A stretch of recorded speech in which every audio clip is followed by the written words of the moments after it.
Welcome back to Project Nippon X, the series where we explore how Japan creates technology with zero mistakes. Today, we're putting that reputation to the test with a detailed look at a mobile phone that represents the best of Japanese and American engineering working side by side. Let's start with the exterior.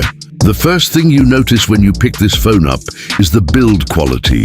The frame is precision-milled aluminum with a matte finish that resists fingerprints, and the back panel uses a textured ceramic glass that feels premium without being slippery. The edges are gently curved, so the phone sits comfortably in your palm, and the button placement is exactly where your fingers naturally rest. Everything about the design feels intentional, which is exactly what you'd expect from Japanese manufacturing philosophy, where even a fraction of a millimeter matters. Moving to the interior, this is where things get really interesting.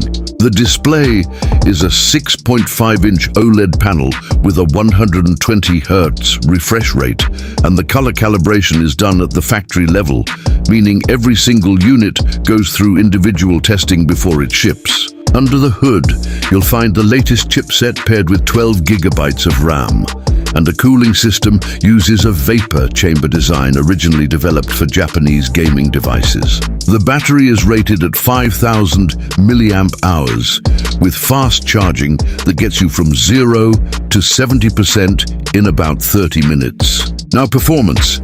In real-world testing, apps open instantly, multitasking is seamless, and gaming at high settings doesn't cause any noticeable heating or throttling.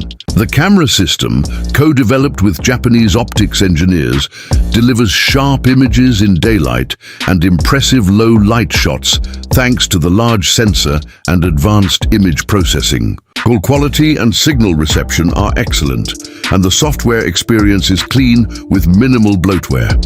Let's talk prices. The base model starts at around $699, while the top variant with maximum storage comes in at $899. For what you're getting, that's competitive with flagship phones from bigger brands. So is this phone proof that Japan creates technology with zero mistakes? It's about as close as we've seen.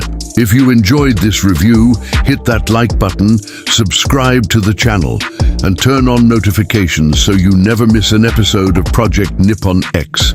Drop your thoughts in the comments below, and we'll see you in the next one.